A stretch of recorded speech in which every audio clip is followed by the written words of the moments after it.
may checkpoint. Kung kailan bagong taon na mamaya, madadali pa yata ako. Pero bago ang lahat, hayaan nyo muna ako magkwento mga tropa.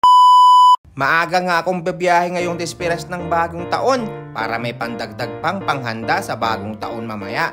Kaya shout out sa mga MC Taxi na gaya ko na bumiyahe pa ngayong desperas ng bagong taon. Saludo talaga ako sa sipag at pagmamahal nyo sa inyong mga pamilya. Kaya tara, sama-sama tayo sa kalsada kahit bagong taon na mamaya. Medyo makulimlim pa nga ang panahon ngayon kahit desperas na ng bagong taon. Medyo tinatamad pa nga ako dito kasi panay ang ulan. Tapos biglang aaraw. Nagbabadya talaga ang sakit nito pag ganito ang panahon. Pero kailangan talaga para may pandagdag sa handa.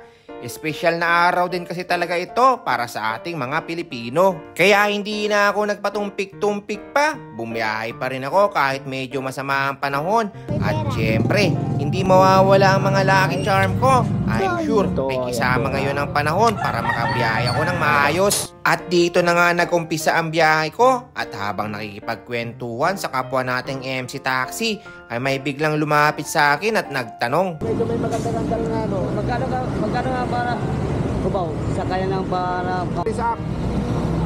Hey. Malibag Transit Terminal Cubao. 164. Abon! Okay na. Number mo, lagi mo sir.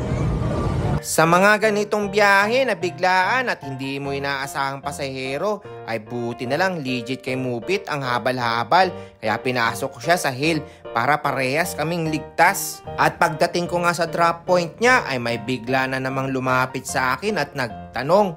Effective talaga ang mga lucky charm ko tapos bigla pang gumanda ang panahon. At medyo malaki nga ang bag ni sir kaya pinatong ko na lang sa top box ko para makaupo siya ng maayos at medyo malayo ang drop point niya. 140 pesos ang pamasahe niya, 200 ang binigay niya. At sa nagtuloy-tuloy nga ang pangahabal ko. Kahit ano nangyari sir, safe ka, di ba? 184 pesos ang pamasahe niya, binigyan niya ako ng 500 pesos. Tip ko na lang daw ang sukli. Maraming salamat po sir. Happy New Year din po sa buong pamilya mo. At sa nagtuloy-tuloy pa ang biyahe ko. At sa huling drop point ng pasahero ko ay dito na rin ako nagmerienda para hindi ako gutumin sa rush hour. I'm sure maraming maghahabol pa uwi galing trabaho para mag-celebrate ng New Year kasama ang kanilang mga pamilya. Ang pagbibigayan, pagpapakita ng pagpapahalaga sa kapwa at pagmamahal ay tunay na simbolo ng bagong taon. At kahit saan nga tayo mapadpad ay marami na talagang nakakakilala sa atin. Happy New Year ya! Ride safe! Happy New Year din sa inyo mga tropa! At saludo din ako sa mga kapulisan natin na naka-duty ngayong bagong taon sa ating mga kalsada upang maging ligtas ang lahat ng motorista pauwi sa kanilang mga pamilya ngayong bagong taon. Happy New Year po sa inyong lahat mga sir.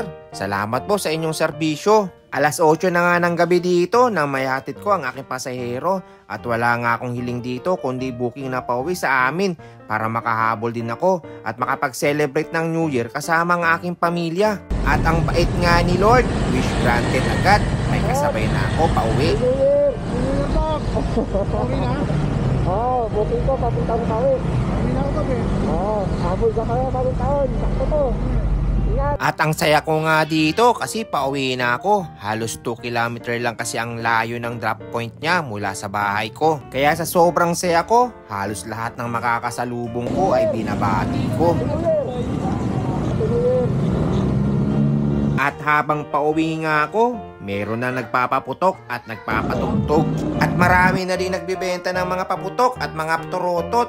Bumili na rin ako ng mga prutas, pandagdag palamuti sa ibabaw ng mesa. At maya-maya nga lang ay nandito na ako sa bahay at natatnan ko si Mrs. nagluluto ng ihahanda namin ngayong bagong taon. At syempre, hindi mawawala ang magic sound tuwing nakikita kami ni Mrs. Kaya hanggang dito na lang muna mga tropa. Mamaya ako naman kikwento ang mga ganap pag New Year na. Kaya salamat sa pagsama sa biyahe ko.